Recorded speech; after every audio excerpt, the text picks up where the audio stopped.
श्री गणेशाय नमः।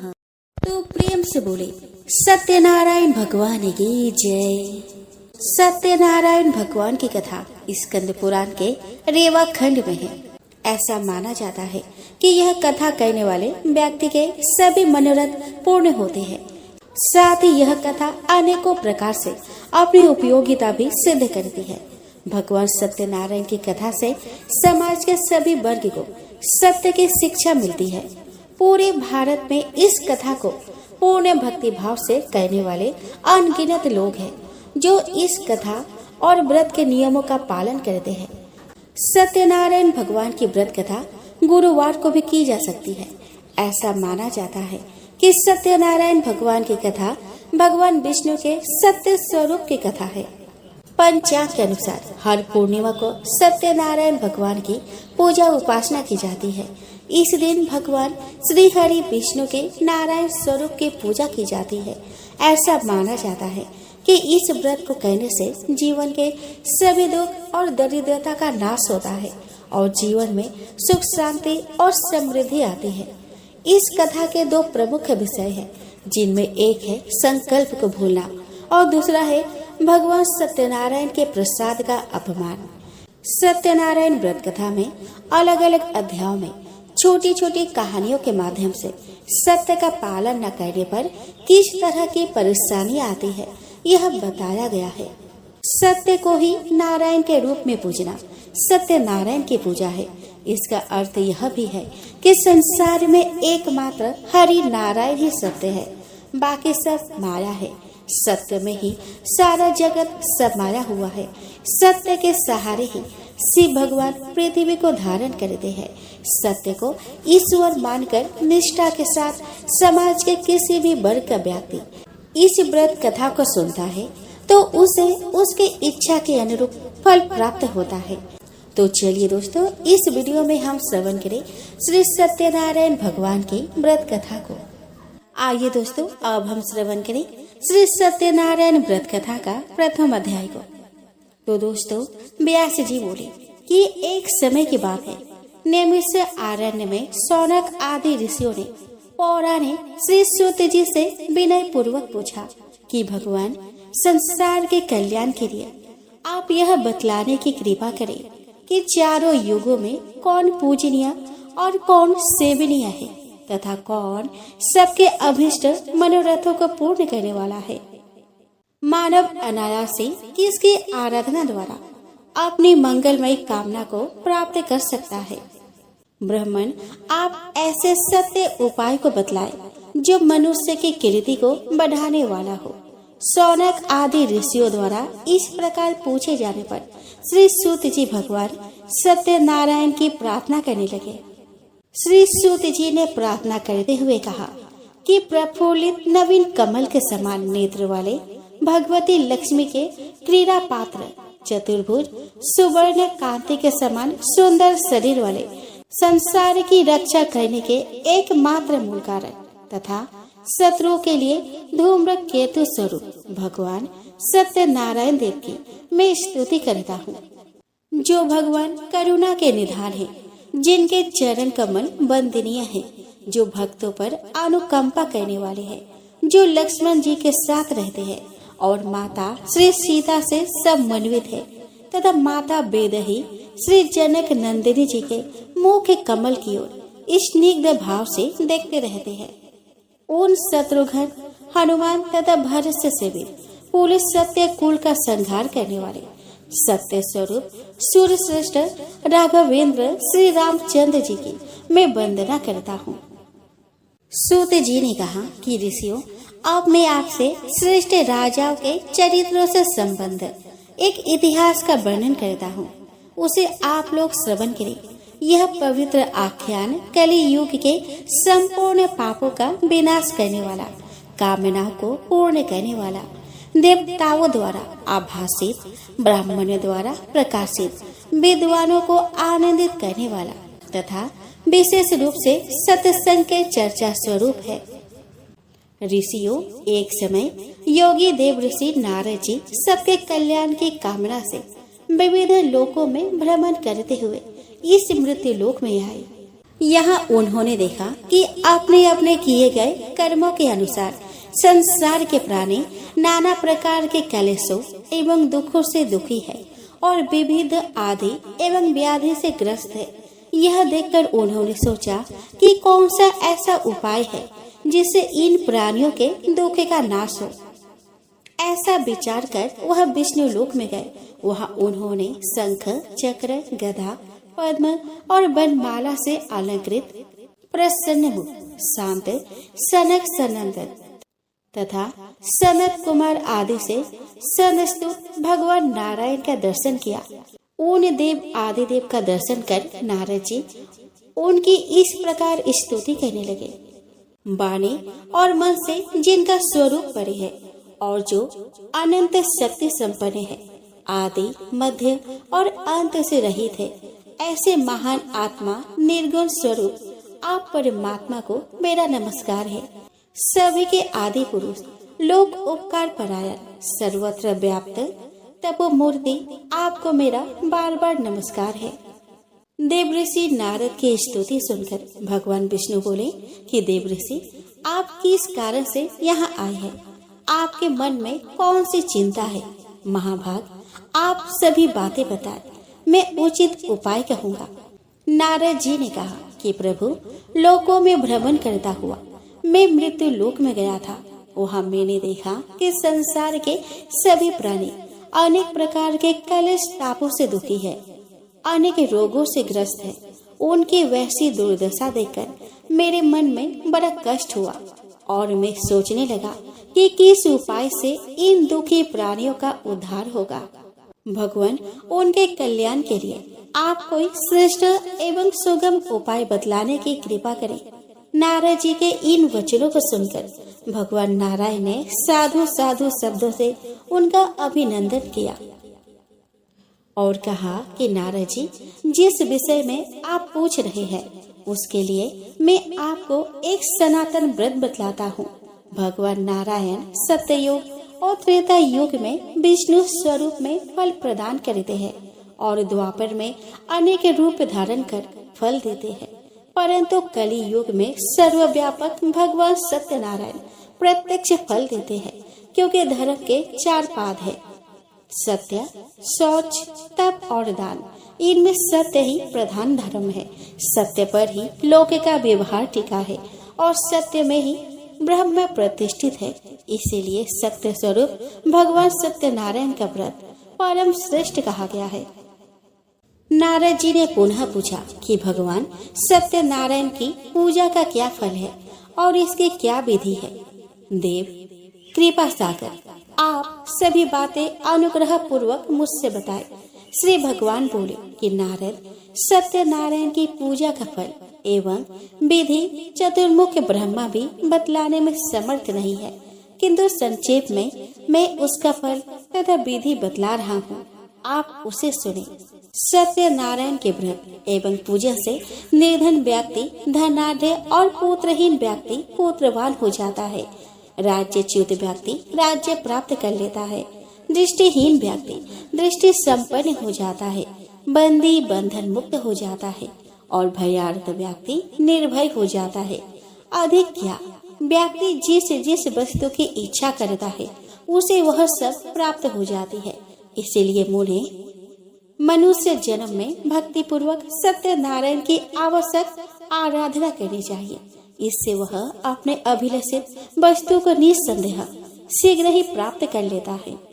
इस सत्यनारायण व्रत के करने वाले व्रती को चाहिए कि वह प्रातः दंत धावन पूर्वक स्नान कर पवित्र हो जाए। हाथ में तुलसी मंजरी को लेकर सत्य में प्रतिष्ठित भगवान श्री हरि का इस प्रकार ध्यान करे।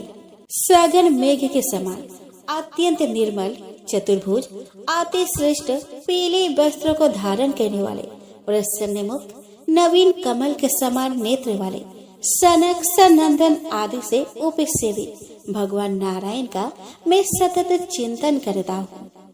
देव, मैं आपके सत्य स्वरूप को धारण कर सायकाल में आपकी पूजा करूँगा।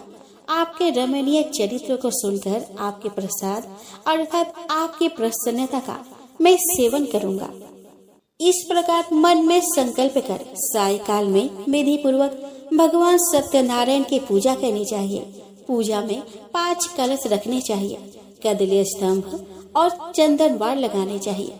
स्वर्ण मंडित भगवान शालिग्राम को पुरुष सूक्त द्वारा पंचामृत आदि से भली भांति स्नान कराकर चंदन आदि अनेक उपचारों से भक्ति पूर्वक उनकी अर्चना करनी चाहिए। अनंतर भगवान को निम्न मंत्र का उच्चारण करते हुए प्रणाम करना चाहिए। सदैश्चर्य रूप भगवान सत्यदेव को नमस्कार है। मैं आपका सदा ध्यान करता हूँ। आपका धर्म, अर्थ, काम और मोक्ष इस चतुर्विध पुरुषार्थ को प्रदान करने वाले हैं। आपको बार बार नमस्कार है। इस मंत्र का यथाशक्ति जप कर 108 बार हवन करे। उसके 10 से तर्पण और उसके 10 से मार्जन कर भगवान की कथा को सुनना चाहिए, जो 6 अध्यायों में उपनिबद्ध है। भगवान की इस कथा में सत्य धर्म की मुख्यता है। कथा श्रवण के अनंतर भगवान के प्रसाद को 4 भागों में विभक्त कर उसे भली भांति वितरण करे। प्रथम भाग आचार्य को दे, द्वितीय भाग अपने कुटुंब को, तृतीय भाग श्रोताओं को और चतुर्थ भाग अपने लिए रखे। तत्पश्चात ब्राह्मणों को भोजन कराए एवं स्वयं भी मौन होकर भोजन करे।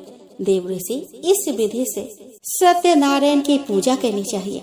श्रद्धा भक्ति पूर्वक सत्यनारायण की पूजा करने वाला व्रती सभी अभीष्ट कामनाओं को इसी जन्म में प्राप्त कर लेता है। इस जन्म में किए गए पुण्य फल को दूसरे जन्म में भोगा जाता है और दूसरे जन्म में किए गए कर्मों का फल मनुष्य को यहाँ भोगना पड़ता है। श्रद्धा पूर्वक किया गया सत्यनारायण का व्रत सभी कामनाओं को पूर्ण करने वाला है। नारद जी ने कहा कि भगवान आज ही आपकी आज्ञा से भूमंडल में इस सत्यदेव व्रत को मैं प्रतिष्ठित करूंगा। यह कहकर नारद जी तो पृथ्वी पर व्रत का प्रचार करने चले गए और भगवान सत्यनारायण अंतर्ध्यान हो काशीपुरी में चले गए। तो दोस्तों, यहीं पर सत्यनारायण व्रत कथा का पहला अध्याय समाप्त होता है। तो प्रेम से बोले सत्यनारायण भगवान की जय। अब हम श्रवण करें सत्यनारायण व्रत कथा का दूसरे अध्याय को। सूत जी बोले कि ऋषियों, भगवान नारायण ने स्वयं कृपा पूर्वक देवर्षि नारद जी द्वारा जिस प्रकार इस व्रत का प्रचार किया, अब मैं उस कथा को कहता हूँ, आप लोग सुने। लोक प्रसिद्ध काशी नगरी में एक श्रेष्ठ विद्वान ब्राह्मण रहते थे, जो विष्णु व्रत परायण थे। वे गृहस्थ थे, दीन थे तथा स्त्री पुत्रवान थे। वे भिक्षावृत्ति से अपना जीवन यापन करते थे। उनका नाम सतानंद था। एक समय वे भिक्षा मांगने के लिए जा रहे थे। उन विनीत एवं अतिशय शांत सतानंद को मार्ग में एक वृद्ध ब्राह्मण दिखाई दिए, जो साक्षात हरि ही थे।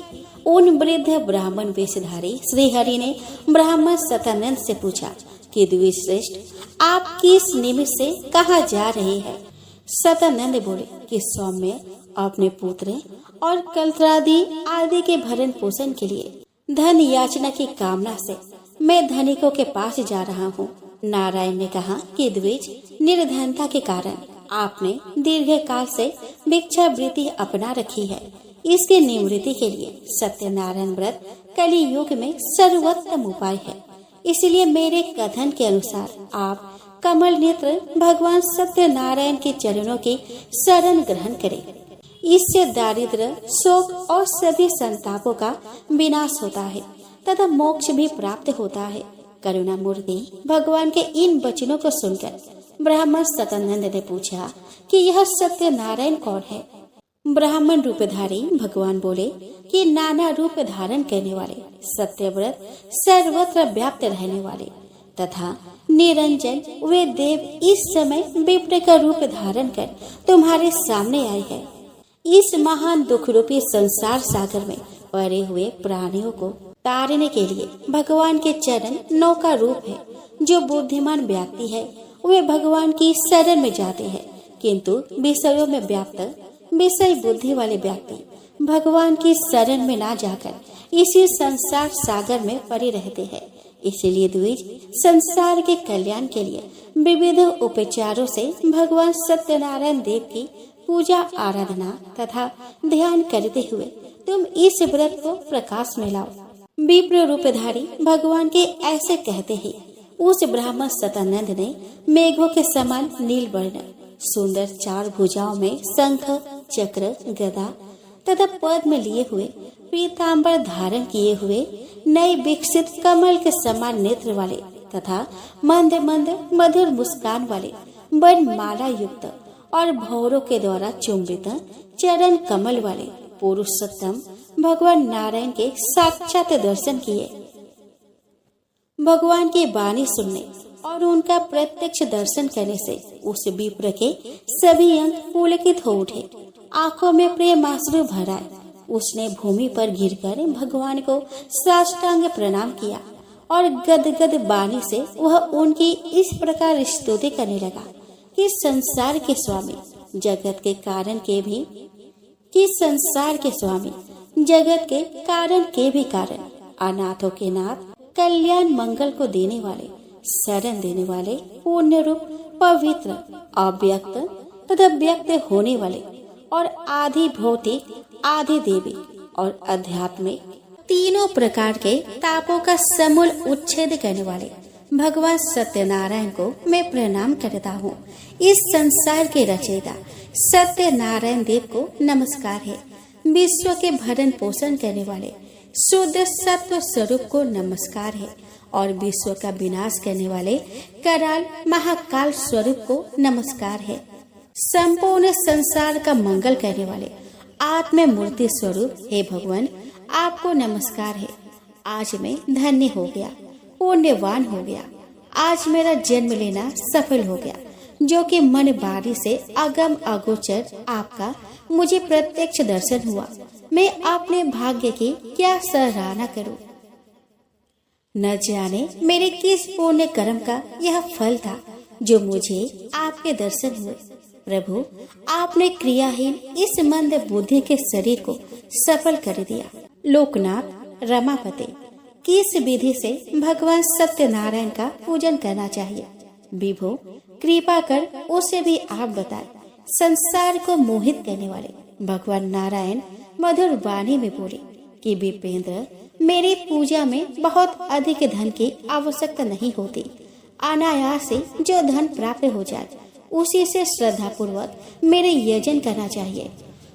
जिस प्रकार मेरी स्तुति से स्मृति से ग्राहग्रस्त गजेंद्र अजामिल संकट से मुक्त हो गए, इसी प्रकार इस व्रत के आश्रय से मनुष्य तत्काल कलेश मुक्त हो जाता है। इस व्रत की विधि को सुनो।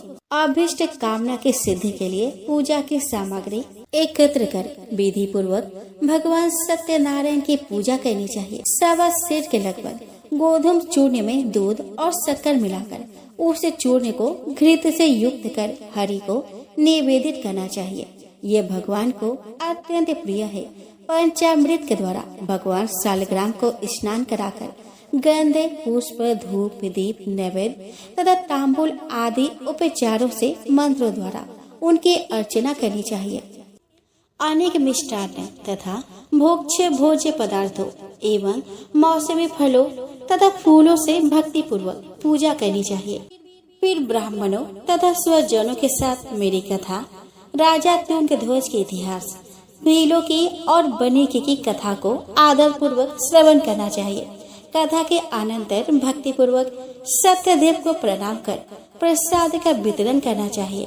तदंतर भोजन करना चाहिए। मेरी प्रसन्नता द्रव्य आदि से नहीं अपितु श्रद्धा भक्ति से ही होती है।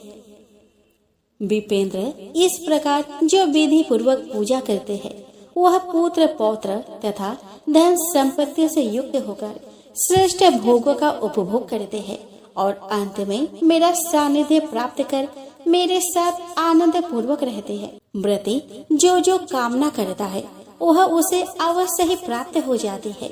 इतना कहकर भगवान अंतर ध्यान हो गए और वे ब्राह्मण भी अत्यंत प्रसन्न हो गए। मन ही मन उन्हें प्रणाम कर वे भिक्षा के लिए नगर की ओर चल दिए और उन्होंने मन में यह निश्चय किया कि आज भिक्षा में जो धन मुझे प्राप्त होगा, मैं उससे भगवान सत्यनारायण की पूजा करूंगा। उस दिन अनायास बिना मांगे ही उन्हें प्रचुर धन प्राप्त हो गया। वे आश्चर्यचकित हो अपने घर आए। उन्होंने सारा वृतांत अपने धर्म पत्नी को बताया। उसने भी सत्यनारायण के व्रत पूजा का अनुमोदन किया। वह पति की आज्ञा से श्रद्धा पूर्वक बाजार से पूजा की सभी सामग्रियों को ले आई और अपने बंधु बांधवों तथा पड़ोसियों को भगवान सत्यनारायण की पूजा में सम्मिलित होने के लिए बुला ले आई। अनंतर सतानंद ने भक्ति पूर्वक भगवान की पूजा की। कथा की समाप्ति पर प्रसन्न होकर उनकी कामनाओं को पूर्ण करने के उद्देश्य से भक्तवत्सल भगवान सत्यनारायण देव प्रकट हो गए।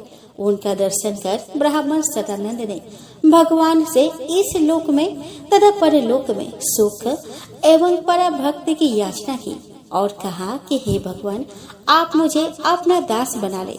भगवान भी तथास्तु कहकर अंतर्ध्यान हो गए और ब्राह्मण भी कृतकृत्य हो गया।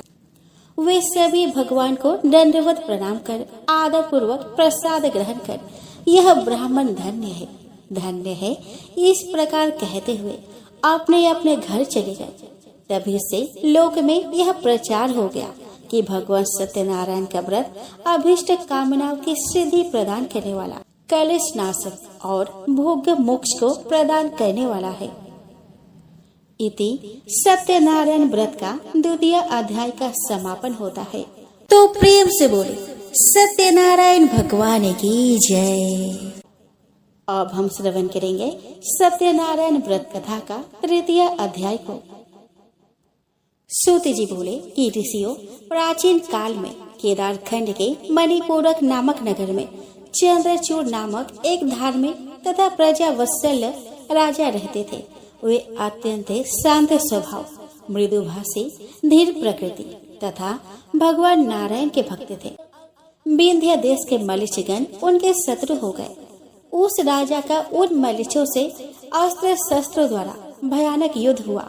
उस युद्ध में राजा चंद्रचूड़ की विशाल चतुरंगिनी सेना अधिक नष्ट हो गई, किंतु कूट युद्ध में निपुण मलेच्छों की सेना की क्षति बहुत कम हुई। युद्ध में दम्भी मलेच्छों से परास्त होकर राजा चंद्रचूड़ अपना राष्ट्र छोड़कर अकेले ही वन में चले गए। तीर्थाटन के बहाने इधर उधर घूमते हुए वे काशीपुरी में पहुँचे। वहाँ उन्होंने देखा कि घर घर सत्यनारायण की पूजा हो रही है और यह काशी नगरी द्वारका के समान ही भव्य एवं समृद्धिशाली हो गई है। वहाँ की समृद्धि देखकर चंद्रचूड़ विस्मित हो गए और उन्होंने सतानंद ब्राह्मण के द्वारा की गई सत्यनारायण पूजा की प्रसिद्धि भी सुनी, जिसके अनुसरण से सभी शील एवं धर्म से समृद्ध हो गए थे। राजा चंद्रचूड़ भगवान सत्यनारायण की पूजा करने वाले ब्राह्मण सतानंद के पास गए। उनके चरणों पर गिरकर उनसे सत्यनारायण पूजा की विधि पूछी तथा अपने राज्य भ्रष्ट होने की कथा भी बतलाई और कहा कि ब्राह्मण लक्ष्मीपति भगवान जनार्दन जिस व्रत से प्रसन्न होते हैं, पाप के नाश करने वाले, उस व्रत को बतलाकर आप मेरा उद्धार करें। सतानंद ने कहा कि राजन, श्रीपति भगवान को प्रसन्न करने वाला सत्यनारायण नामक एक श्रेष्ठ व्रत है, जो समस्त दुख सुख आदि का सामक, धन धान्य का प्रवर्धक, सौभाग्य और संतति का प्रदाता और सर्वत्र विजय प्रदायक है। राजन, जिस किसी भी दिन प्रदोष काल में इनके पूजन आदि का आयोजन करना चाहिए। कदली दल के स्तंभों से मंडित, तोरणों से अलंकृत एक मंडप की रचना कर उसमें 5 कलशों की स्थापना करनी चाहिए और 5 ध्वजाएं भी लगानी चाहिए। मृत्यु को चाहिए कि उस मंडप के मध्य में ब्राह्मणों के द्वारा एक रमणीय वेदिका की रचना करवाए। उसके ऊपर स्वर्ण से मंडित शिला रूप भगवान नारायण को स्थापित कर प्रेम पूर्वक चंदन, पुष्प आदि उपचारों से उनकी पूजा करें। भगवान का ध्यान करते हुए भूमि पर शयन कर 7 रात्रि व्यतीत करें। यह सुनकर राजा चंद्रचूड़ ने काशी में ही भगवान सत्यनारायण की शीघ्र ही पूजा की। प्रसन्न होकर रात्रि में भगवान ने राजा को एक उत्तम तलवार प्रदान की। शत्रुओं को नष्ट करने वाली तलवार प्राप्त कर राजा ब्राह्मण श्रेष्ठ सतानंद को प्रणाम कर अपने नगर आ गए तथा 6000 मलेच्छ दासुओं को मारकर उनसे अपार धन प्राप्त किया और नर्मदा के मनोहर तट पर पुनः भगवान श्री हरि की पूजा की। वे राजा प्रत्येक मास की पूर्णिमा को प्रेम और भक्ति पूर्वक विधि विधान से भगवान सत्यदेव की पूजा करने लगे। उस व्रत के प्रभाव से लाखों ग्रामों के अधिपति हो गए और 60 वर्ष तक राज्य करते हुए अंत में उन्होंने विष्णु लोक को प्राप्त किया। इति सत्यनारायण व्रत कथा का 3य अध्याय का समापन हुआ। तो प्रेम से बोले सत्यनारायण भगवान की जय। अब हम श्रवण करेंगे श्री सत्यनारायण व्रत कथा का 4th अध्याय को। सूत जी बोले कि ऋषियों, अब इस संबंध में सत्यनारायण व्रत के आचरण से कृत्य हुए भीलों की कथा सुने। एक समय की बात है, कुछ निषादगण वन से लकड़ियां काटकर नगर में लाकर बेचा करते थे। उनमें से कुछ निषाद काशीपुरी में लकड़ी बेचने गए। उन्हीं में से एक बहुत प्यासा लकड़हारा विष्णुदास सदानंद के आश्रम में गया। वहाँ उसने जल पिया और देखा कि ब्राह्मण लोग भगवान की पूजा कर रहे हैं। भिक्षुक सदानंद का वैभव देखकर वह चकित हो गया और सोचने लगा कि इतने दरिद्र ब्राह्मण के पास यह अपार वैभव कहाँ से आ गया। इससे तो आज तक मैंने किंचन ही देखा था। आज यह इतना महान धनी कैसे हो गया। इस पर उसने पूछा कि महाराज, आपको यह ऐश्वर्य कैसे प्राप्त हुआ और आपको निर्धनता से मुक्ति कैसे मिली, यह बताने का कष्ट करे, मैं सुनना चाहता हूँ। सदानंद ने कहा कि भाई, यह सब सत्यनारायण की आराधना का फल है। उनकी आराधना से क्या नहीं होता। भगवान सत्यनारायण की अनुकंपा के बिना किंचित भी सुख प्राप्त नहीं होता। निषाद ने उनसे पूछा कि महाराज, सत्यनारायण भगवान का क्या महात्म्य है, इस व्रत की विधि क्या है।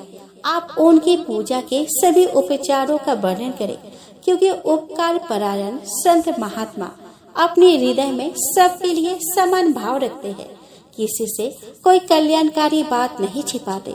सदानंद बोले कि एक समय की बात है, केदार क्षेत्र के मणिपूरक नगर में रहने वाला राजा चंद्रचूड़ मेरे आश्रम में आए और उन्होंने मुझसे भगवान सत्यनारायण व्रत कथा के विधान को पूछा।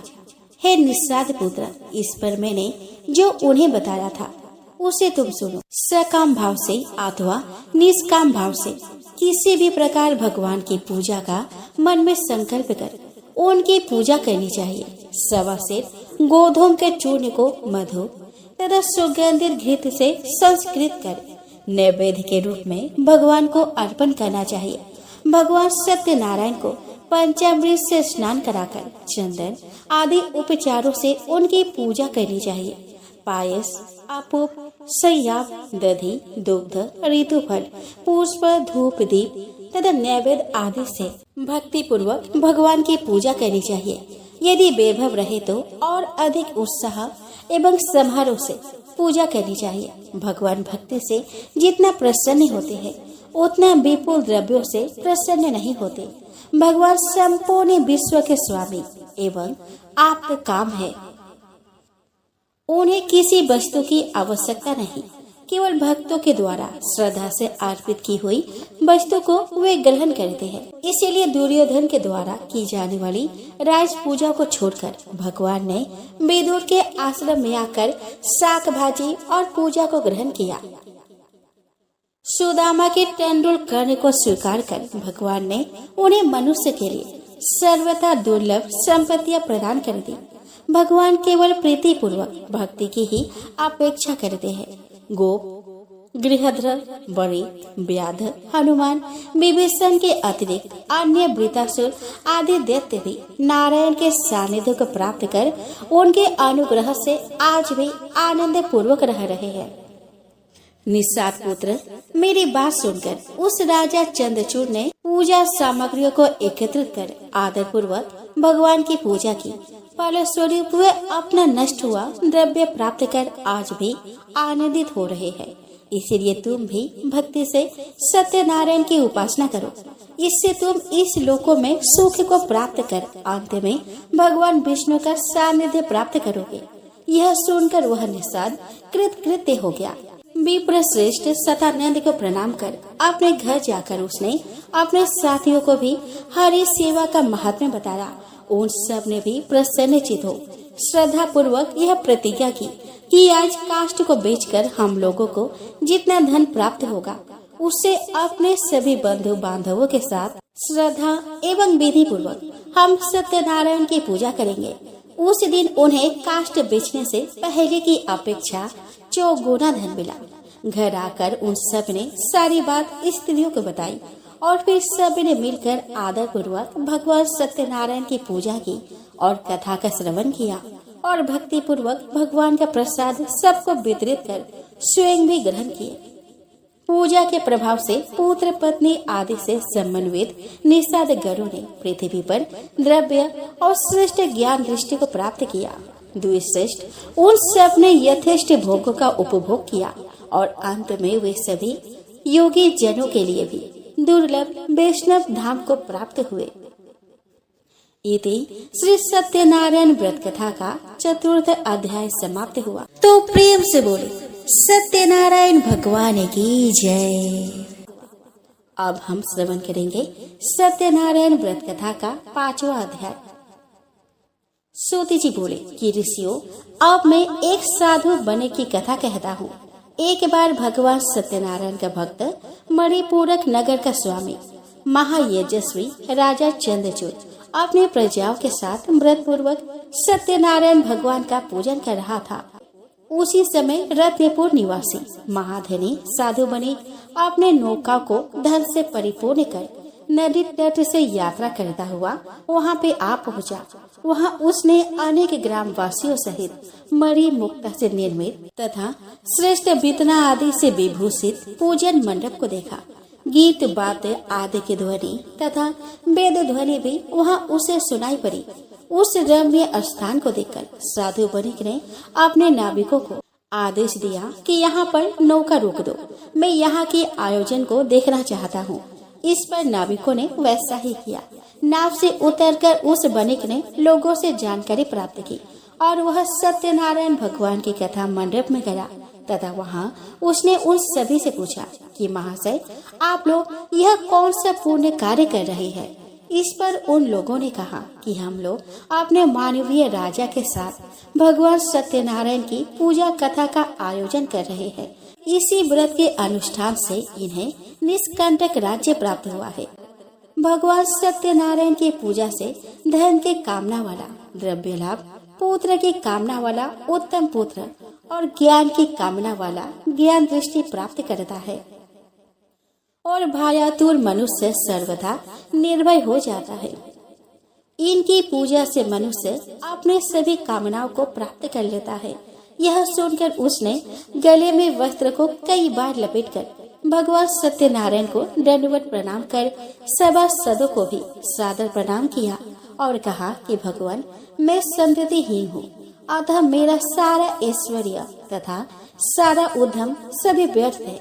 हे कृपा सागर, यदि आपकी कृपा से पुत्र या कन्या मैं प्राप्त करूँगा तो स्वर्णमय पताका बनाकर आपकी पूजा करूँगा।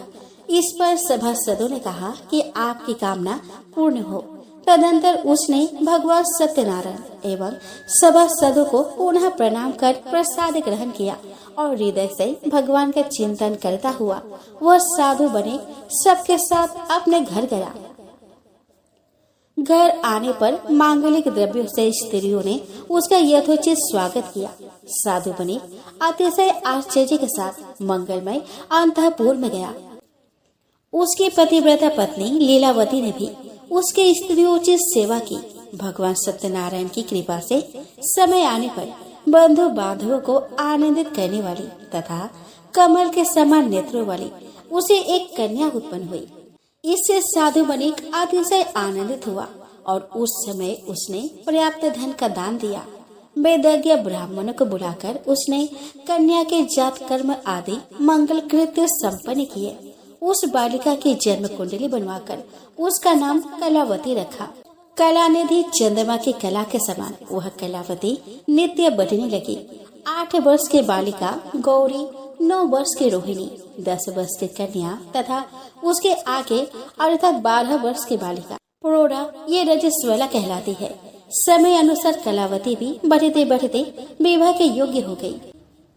उसके पिता कलावती को विवाह योग्य जानकर उसके संबंध की चिंता करने लगे। कंचनपुर नगर में एक संख्यपति नामक बणिक रहता था। वह कुलीन, रूपवान, संपत्तिशाली, शील और उदारता आदि गुणों से संपन्न था।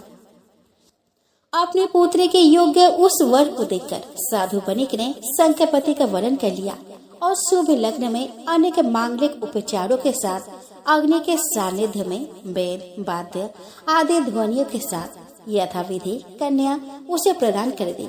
साथ ही मणि, मोती, मूंगा, वस्त्र, आभूषण आदि भी उस साधु बणिक ने मंगल के लिए अपने पुत्री एवं जमाता को प्रदान किए।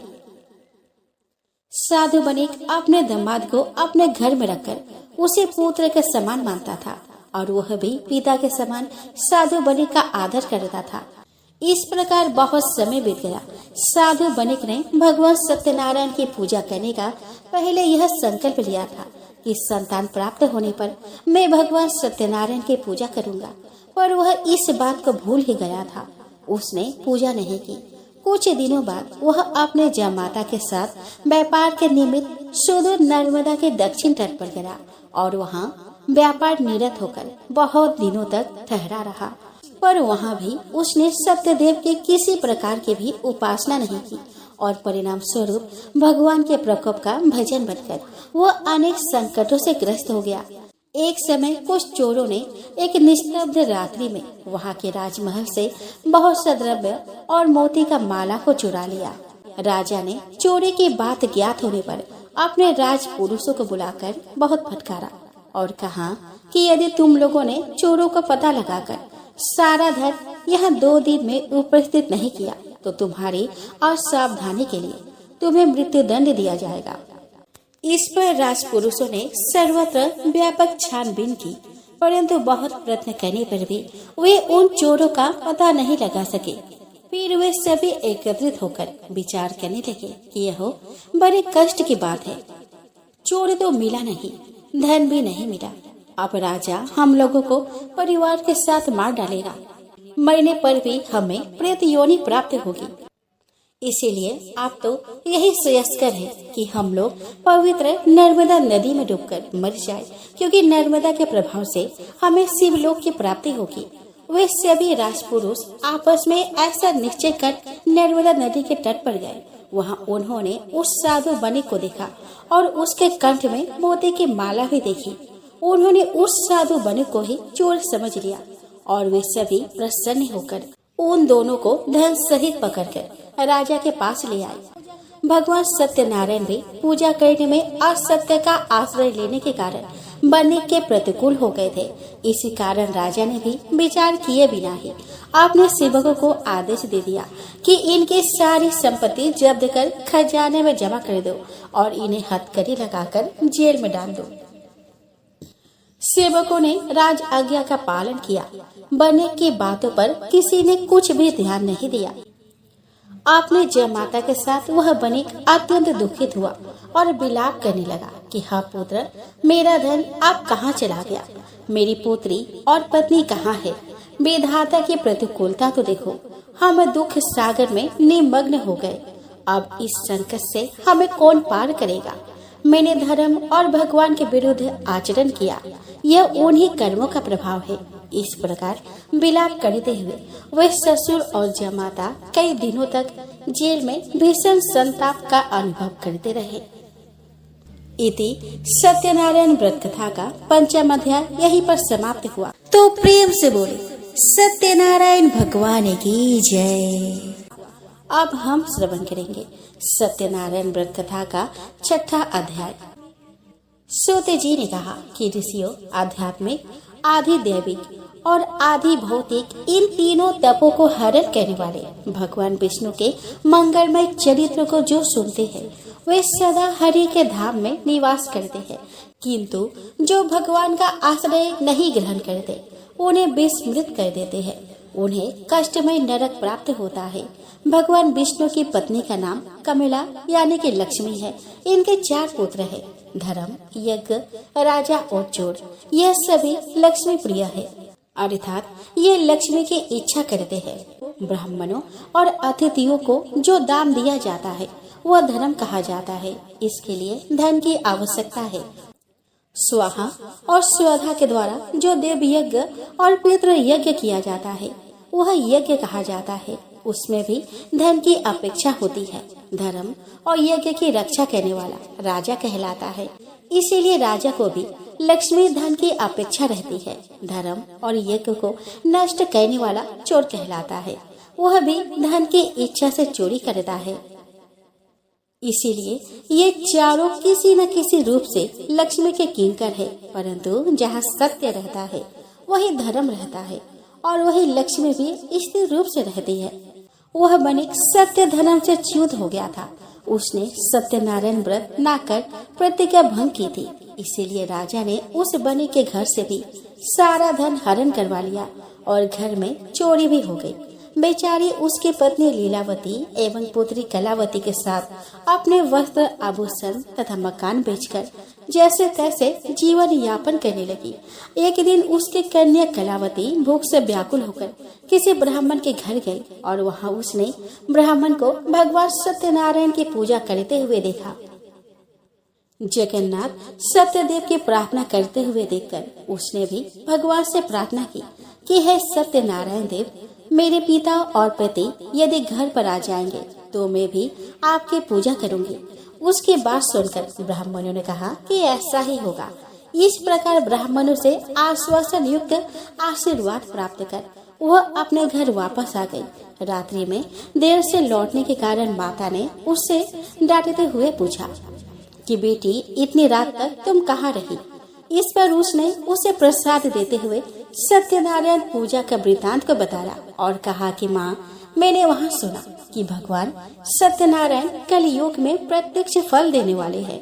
उनकी पूजा मनुष्यगण सदा करते हैं। माँ, मैं भी उनकी पूजा करना चाहती हूँ। तो मुझे आज्ञा प्रदान करो। मेरे पिता और स्वामी अपने घर आ जाए, यही मेरी कामना है। रात में ऐसा मन में निश्चय कर प्रातः वह कलावती सीलपाल नामक एक बनी के घर पर धन प्राप्त करने की इच्छा से गई और उसने कहा कि बंधु, थोड़ा धन दे जिससे मैं भगवान सत्यनारायण के व्रत कर सकूं।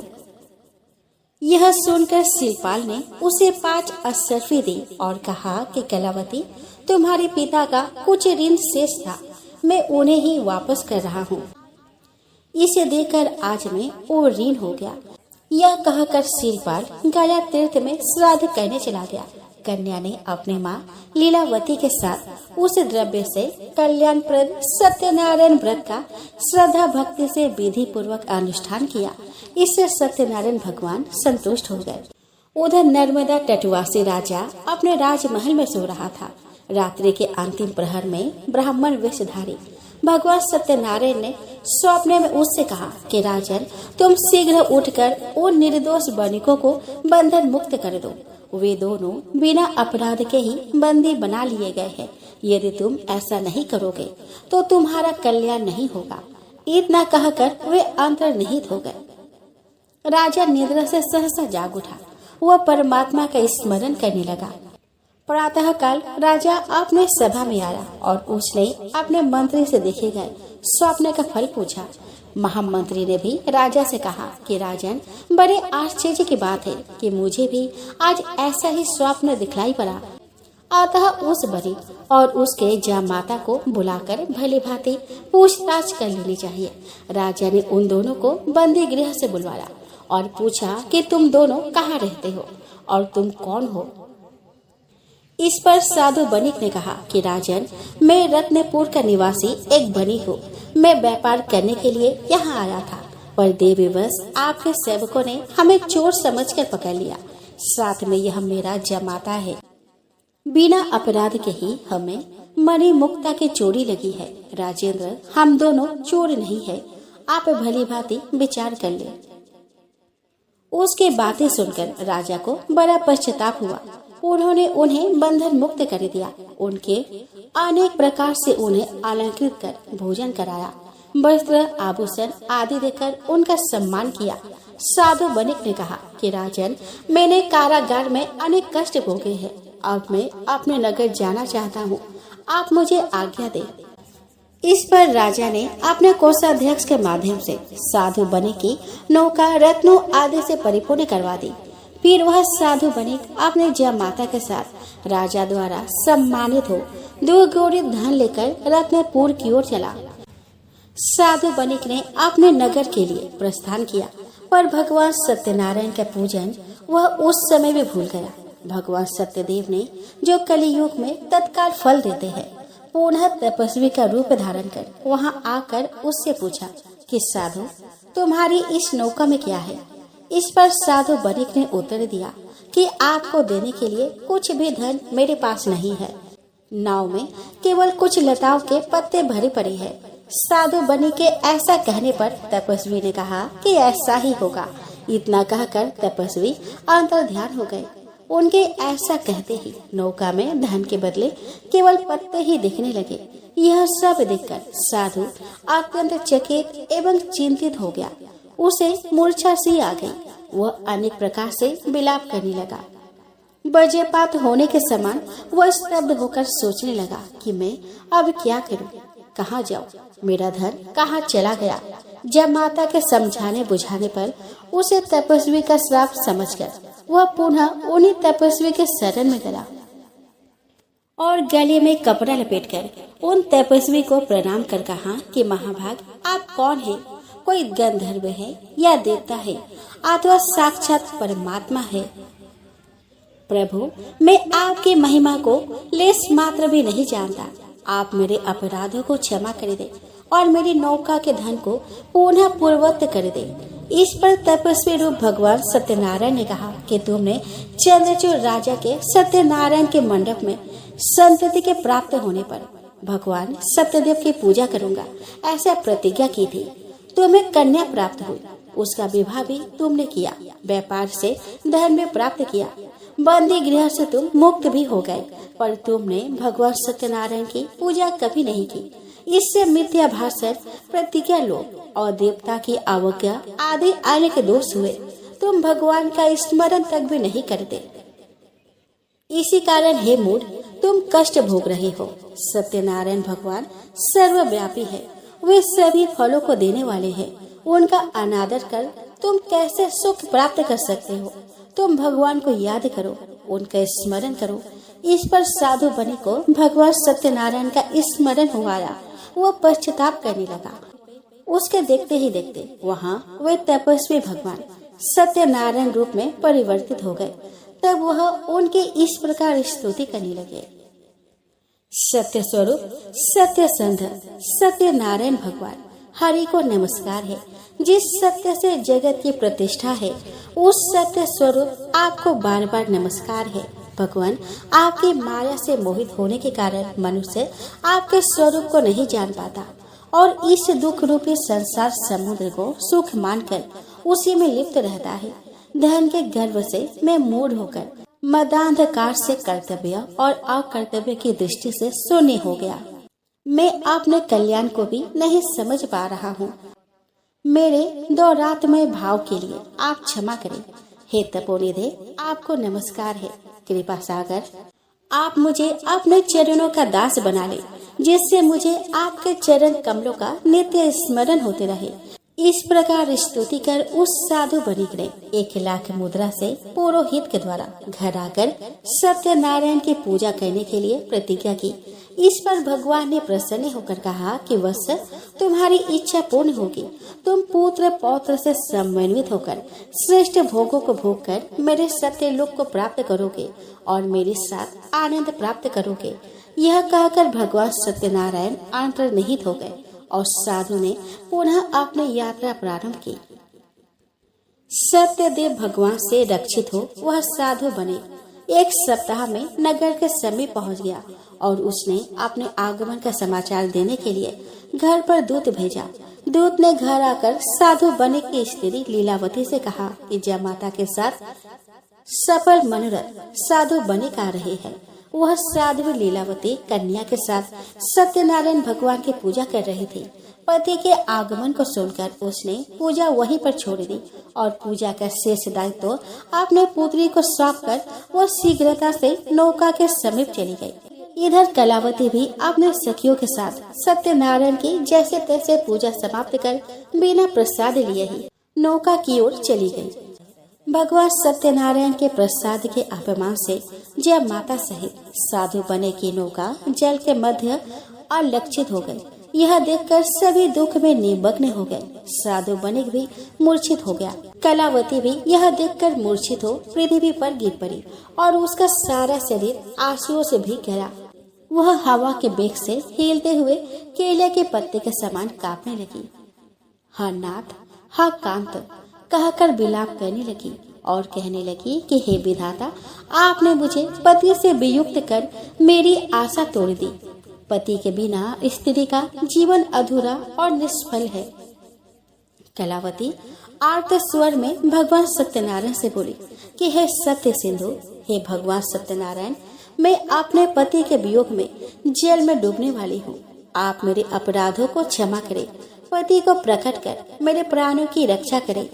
इस प्रकार जब वह अपने पति के पादुकाओं को लेकर जेल में प्रवेश करने वाली ही थी कि उसी समय आकाशवाणी हुई कि हे साधु, तुम्हारी पुत्री ने मेरे प्रसाद का अपमान किया है। यदि वह पुनः घर जाकर श्रद्धा पूर्वक प्रसाद को ग्रहण कर ले तो उसका पति नौका सहित यह अवश्य दिखेगा। चिंता मत करो। इस पर आश्चर्यचकित हो कलावती ने वैसा ही किया और उसे उसका पति पुनः अपने नौका सहित दिखने लगा। फिर क्या था, सभी परस्पर आनंद से मिले और घर आकर साधु बनिक ने 1,00,000 मुद्राओं से बड़े समारोह पूर्वक भगवान सत्यदेव की पूजा की और आनंद से रहने लगा। पुनः कभी भगवान सत्यदेव की उपेक्षा नहीं की।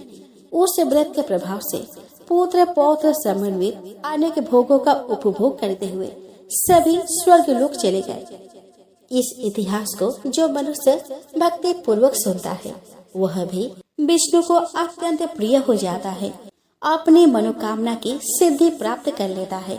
सूत जी बोले कि ऋषि करो, मैंने सभी व्रतों में श्रेष्ठ इस सत्यनारायण व्रत को कहा।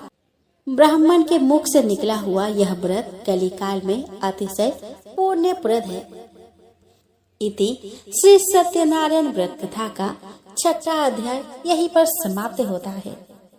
तो प्रेम से बोले सत्यनारायण भगवान की जय।